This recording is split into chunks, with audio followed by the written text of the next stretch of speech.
Hai sob, jumpa lagi dengan saya Bill Wilkins Hasibuan. Bagaimana kabar kalian? Semoga kalian baik-baik saja. Ya, ini merupakan renungan yang kelima. Lanjutan dari renungan yang kemarin. Ini renungan perdana di tahun 2023. Semoga teman-teman mengikutinya. Dan apabila teman-teman yang berkunjung langsung ke renungan yang kelima dan tidak mengerti apa yang saya sedang bahas, apa yang saya sedang bicarakan, teman-teman silahkan mampir di video-video sebelumnya. Mulai dari video pertama, kedua, dan sampai seterusnya, sampai video ini video yang kelima. Oke? Kali ini kita akan membahas satu tema, yaitu menjadi lebih spesifik. Untuk lebih lanjutnya, mari kita mulai. Check it out!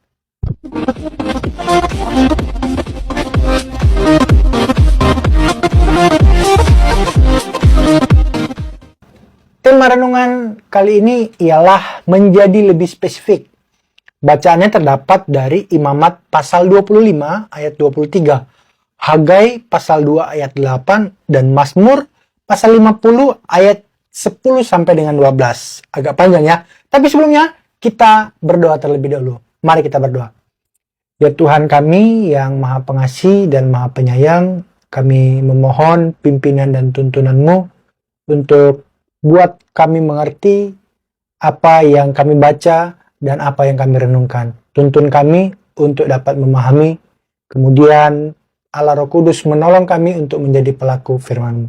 Demi Kristus Yesus, kami siap memulai perenungan kali ini. Amin.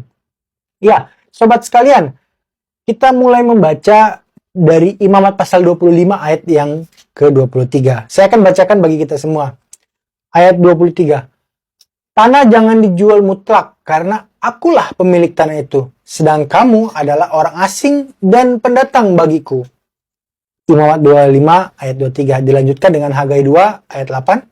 Aku akan menggoncangkan segala bangsa, sehingga barang yang indah-indah kepunyaan segala bangsa datang mengalir, maka aku akan memenuhi rumah ini dengan kemegahan firman Tuhan semesta alam. Mazmur 50 ayat 10 sampai 12. Sebab punyakulah segala binatang hutan dan beribu-ribu hewan di gunung. Aku kenal segala burung di udara, dan apa yang bergerak di padang adalah dalam kuasaku.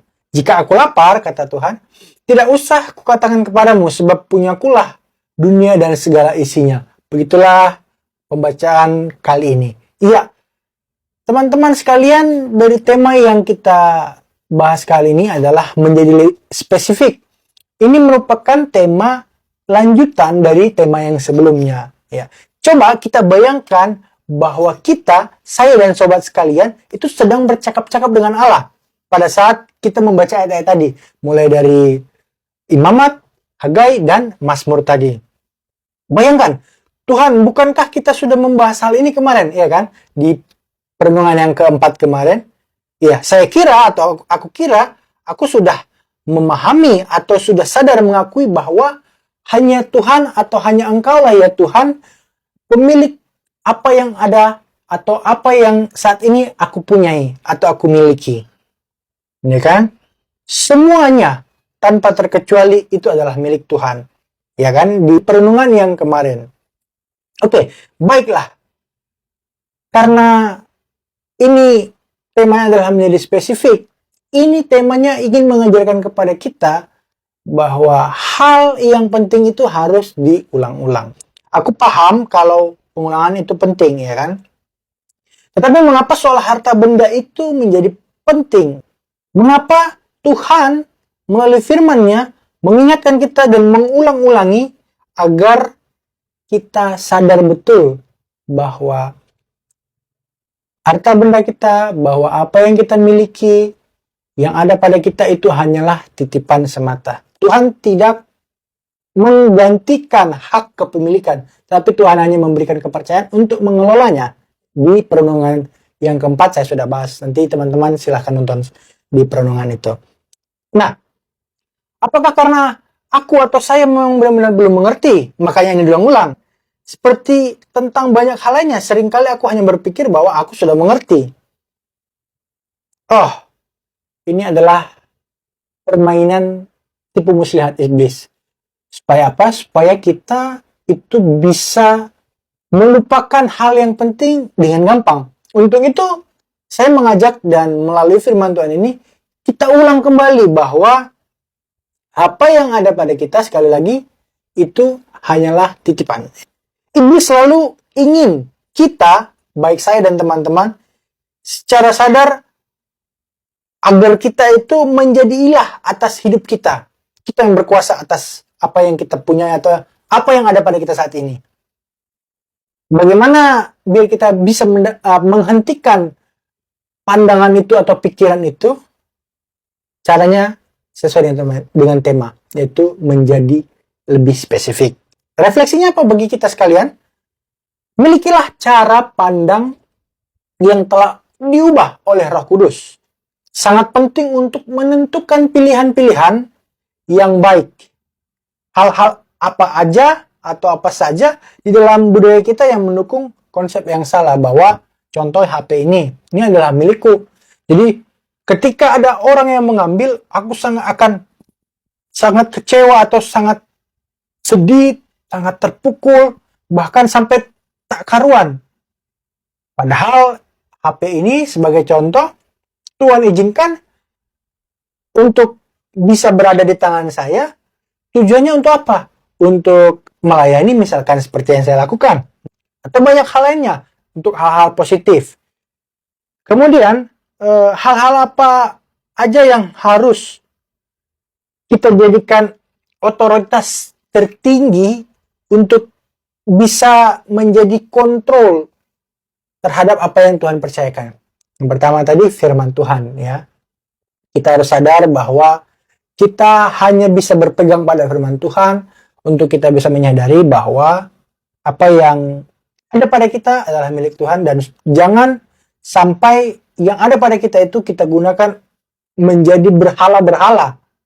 Kita bahkan bisa menyembah, ya kan? Karena banyak sekarang sedikit-sedikit hartanya yang dipikirkan, kan gitu. Ini yang Tuhan mau, bahwa kita harus lebih spesifik. Kita diingatkan kembali supaya apa? Supaya kita benar-benar paham dan mengerti, kemudian dilakukan. Bahwa apa yang ada pada kita adalah titipan Tuhan. Iya, saya ulang-ulang kata ini supaya kita terus ingat itu, ya. Karena ini adalah hal penting. Kemudian apa tanggapan kita? Amsal 9 ayat 10a. Menuliskan demikian. Hormat dan patuhlah kepada Tuhan. Ini adalah awal dari kebijaksanaan. Hormat dan patuhlah. Bagaimana hormat dan patuh? Apa yang Tuhan sampaikan melalui saya, yang saya ajak teman-teman untuk merenungkan firman Tuhan ini, itu adalah bentuk hormat dan patuh kepada Tuhan untuk kita lakukan.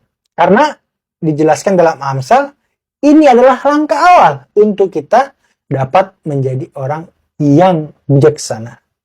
Demikian firman Tuhan, biarlah kita semakin lebih spesifik akan apa yang sudah dipelajari sebelumnya di Renungan 4, dan ini mengulang kembali supaya kita semakin sadar dan ada action atau tindakan yang kita lakukan, bukan hanya sekedar mengerti atau memahami, tapi melakukan firman Tuhan. Terpujilah Tuhan, sang firman itu sendiri. Biarlah perenungan ke depannya teman-teman tetap boleh mengikuti untuk menjadi bekal atau menjadi refleksi bagi kita tentang bagaimana mengelola keuangan kita di kehidupan sehari-hari.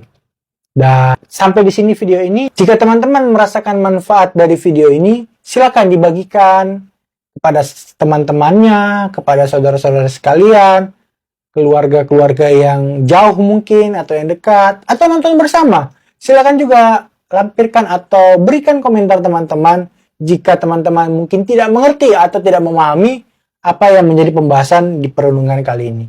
Semoga Allah Maha Kuasa beserta dengan teman-teman dimanapun teman-teman dan saya juga berada di dalam kehidupan kita sehari-hari. Tuhan memberkati. Shalom.